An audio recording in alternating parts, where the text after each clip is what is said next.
Hey everyone, welcome back and happy Sunday. Happy Sunday fun day. All right, guys. So we have Salty Podcast episode 6 that premiered video version today on Up and Adam channel 2. And then of course we have hot messy topics tomorrow. So lots going on. Sundays never really feel like a Sunday, but that's okay. It's still Sunday fun day. Jason and I just went out to breakfast and that's the extent of the fun day. Now it's like videos, Netflix, chill, shower, get ready for the week. But before we jump in, if you guys haven't already, go ahead, pop off in the comment section. If you're not subscribed, get subscribed. Don't forget to hit that notification bell and let's jump right in.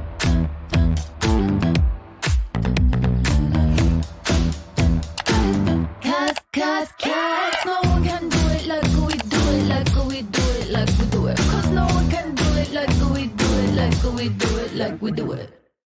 All right, guys, where do we begin? Well, guess there's only one place. Thank you to Reality Blurb. The latest season of The Real Housewives in New Jersey has been over for a few weeks. However, the speculation about the show's future seems never ending.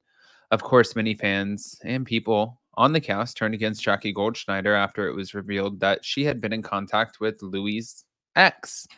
Now she's opening up about the backlash that she received, where she stands with Teresa today. Plus, she shares what she thinks the future of New Jersey might be. Of course, fans will recall that the show's latest season got extremely dark, and even by New Jersey standards, this culminated in the show not having a traditional reunion, but instead a watch party that most fans felt left down by. They felt let down. So, okay. Recently, Jackie was on the red carpet for the MTV Music Awards, Video Music Awards. While there, she spoke to Us Weekly and I guess had quite a bit to say. When asked what life has been like since the season ended, she said, "It's very normal. I mean, like, I'm busy. I've got my podcast. I wrote another chapter for my paperbacks coming out. I've got the 4 kids going back to school. So, it's been very busy, but it's nice to let all the hate die down, realize how fast the cycle is. And, you know, people come back to you." What the hell does that mean?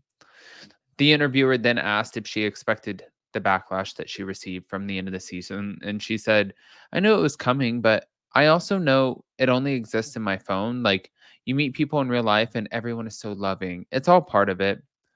She then says that she has maintained her friendship with Teresa, but explains, "No, I don't think we are a part of each other's inner circles, but we are both very interested in growing a friendship." Um, okay. So what that means is no, we're not part of each other's inner circles. Yeah, this was so framed for the show. It was all framed for a storyline. Like, Teresa needed Jackie because Jackie was going to bury Margaret Josephs. At least she thought she had the smoking gun to bury Margaret Josephs. And Teresa thought that this was going to be the person who was inside Margaret's inner circle and Melissa's inner circle. And she was going to be able to sway her, which I'm sure Jennifer Aiden had something to do with. And then from that point, she ended up coming over. They're filming the show, and Teresa's like, "Oh my God, you're amazing. I love Jackie. I love Jackie. Jackie's amazing." And then as soon as the cameras go back down, and you don't have to film with each other, they're like, "Oh, I don't need you." Imagine that. Literally what just happened. That's why she's like, "No, I wouldn't say we're in each other's inner circles." Regarding if she and Margaret Josephs could ever be friends, Jackie said, "Yeah, I don't hate anybody on the cast. I don't have a bad word to say about anybody. Everybody was making a show. I really don't have a bad word to say about anybody. Margaret and I were friends for a very long time. I don't think anything was that crazy that we can't get over it. I know it was like the bombshell of the finale, but in reality, it wasn't that big of a deal." She continued on by saying, "But I am a forgiver.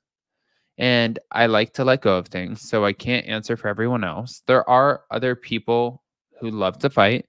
I'm not one of those people. So for me, yes. For her, I don't know." Okay.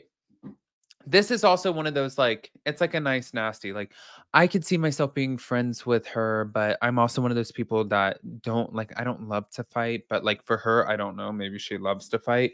So it's like you're throwing a nice nasty, which is clearly, and she's a very intelligent woman, not the way to start cultivating this brand new relationship, this way of moving forward. That doesn't make sense. But we're not done. Let's keep it moving. She said, I am a forgiver and I let things go. Now, Jackie says she didn't see that revelation from the finale coming, but then explained, but as soon as she started talking, I was like, uh oh, I know it's coming. But I have to say, it was a secret that I didn't like having. She continued on to say that she knew how the whole world would react to the secret, but was glad it was finally out despite the backlash that she received. When Teresa was like, I don't even care, I knew we could move forward with honesty because you can't keep a secret like that from a friend and have a normal friendship. Well, you tried. You would have if it wouldn't have come out. The conversation then turns to the future of New Jersey and what it might look like. And Jackie says, it's such a great show that I can't imagine that it wouldn't come back in some form. I do think things are going to change because they sort of have to. It got too dark. And the problem with Jersey is that fights go too far and they get too dark and they get too heavy and you can't come back from them.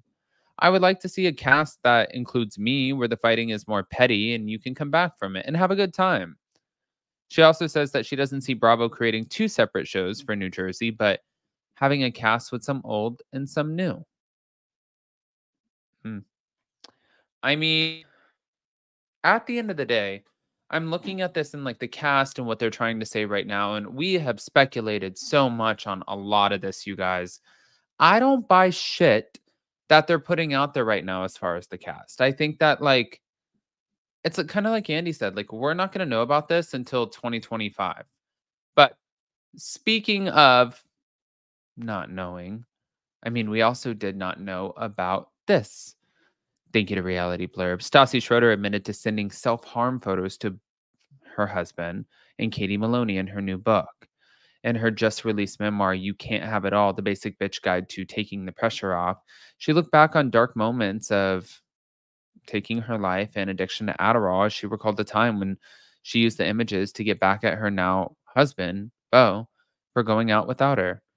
I was feral, and then I remember cutting the side of my hip. This is the part that's the hardest to write and admit. It's maybe one of the most vile, manipulative, horrible things I've ever done. I sent Beau and Katie photos of what I had done to myself, and according to Stassi, it was the most twisted and cruel thing she could have done to them. I'll live with this guilt forever. And at the time that the photos were sent, Beau returned home to Stassi and spoke to his mother on the phone for the larger part of their evening. We woke up the next morning and he said, if that ever happened again, even in the slightest bit, he'd be out of the relationship. And that was the last time I ever hurt myself. And Beau saved me that day. But Stassi and Beau started dating in 2017 and got engaged 2 years later. They then got married in 2020, welcomed their daughter Hartford in February of 2021, and their son Messer in September of 2023. But while promoting her new book in New York City, Stassi made an appearance at Amazon Live, where she then responded to a question about whether she'd ever appear on The Valley. She said, I love The Valley. I watch every episode. But no, absolutely not. She then shared if her former Vanderpump Rules co-star were mentioned in the memoir. She said, I do mention them. They're not a huge focus at all. It's not that I try to stay away from them because they were a big part of my life for so many years. When they're relevant to the story I'm telling, they're mentioned in my book. Also on Amazon Live, Stassi addressed a question about the most surprising part of being a parent. I think it's just there's literally no break for the rest of your life.